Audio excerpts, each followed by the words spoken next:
ونصلي على أما بعد أعوذ بالله من الشيطان الرجيم بسم الله الرحمن الرحيم میرے محترم معزز علماء کرام اور عزیز طالب علم بھائیوں، آج نقلیاران باصفا، شہیدان عشق و وفا، وارثان بلال اور سراخیل آزادی کے تذکرے کی سعادت حاصل کر رہا ہوں، جن کا قلب و جگر اسلام کی عظمت سے معمور تھا، جن کے چہرے پر عزم استقلال کی کرنیں جلوہ فگن تھی، جن کا قلب جذبہ جہاد سے سرشار تھا، جنہوں نے اپنی زندگی اسلام کی سربلندی اور اعلاء کلمت اللہ کے لیے وقف کر دی، جن کی ایک تاریخ ہے، جن کی ایک داستان ہے، جن کا ایک مقام ہے،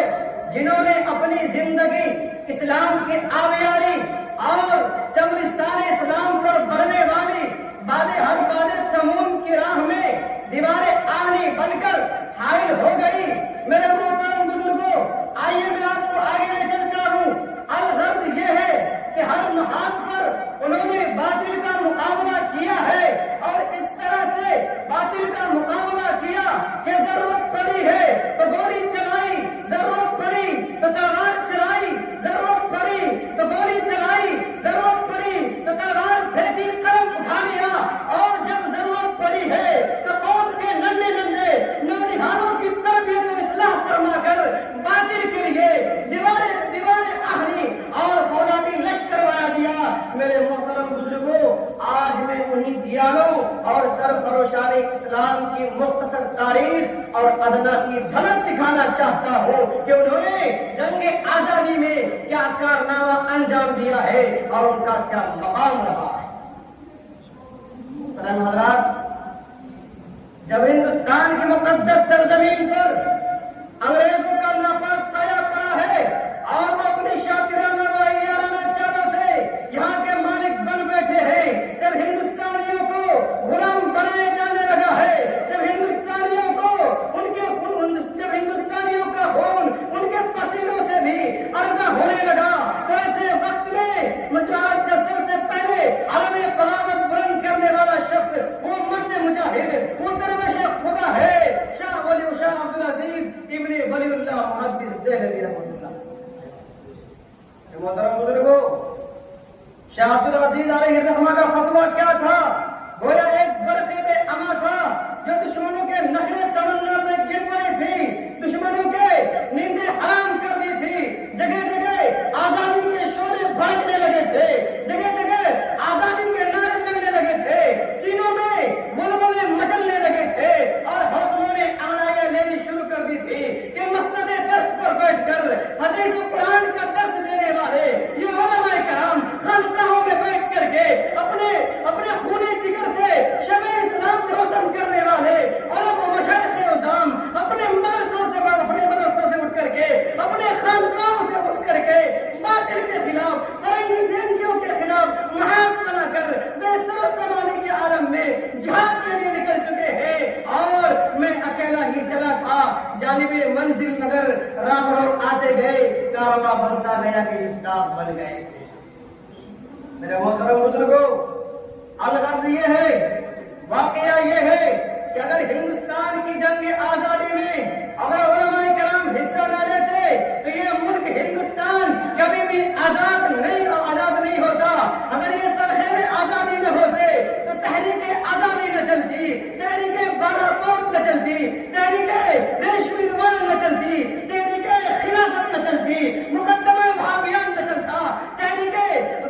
امبالا شادی اسٹیٹ نہ بنتا۔ الغرض علماء کرام ہی نے اپنے خون جگر سے شمع اسلام کو روشن کیا ہے اور شجر آزادی کو سینچا اور پروان چڑھا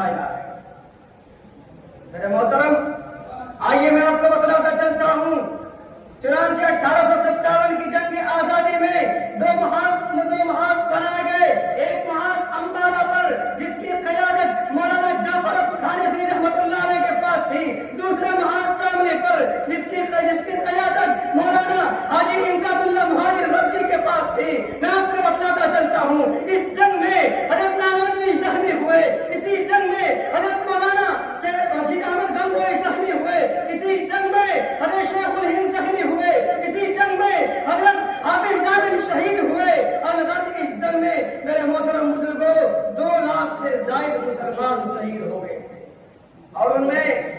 صرف 51,000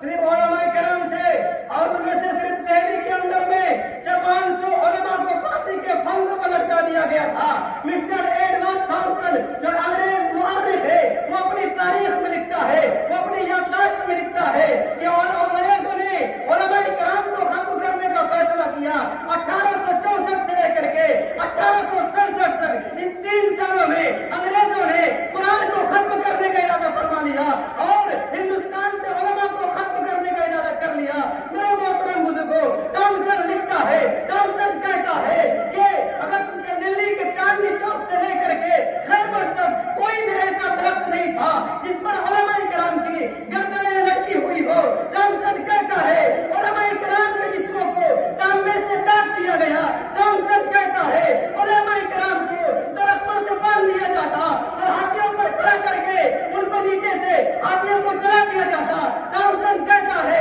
علماء کرام کو بوریوں میں بند کر کے تندوروں میں ڈالا گیا۔ تھامسن کہتا ہے لاہور کی شاہی مسجد کے ذہن میں انگریزوں نے پھانسی کا پھندا بنایا تھا، ایک دن میں 80 علماء کو پھانسی دی جاتی تھی۔ تھامسن کہتا ہے اور لاہور کے دریا راوی میں علماء کرام کو بوریوں میں بند کر کے دریاؤں میں ڈال دیا جاتا، اوپر سے گولیوں کا نشانہ بنایا جاتا۔ تھامسن کہتا ہے میں دہلی میں تھا، میں اپنے حجرے میں گیا، میں اپنے خیمے میں گیا، مجھے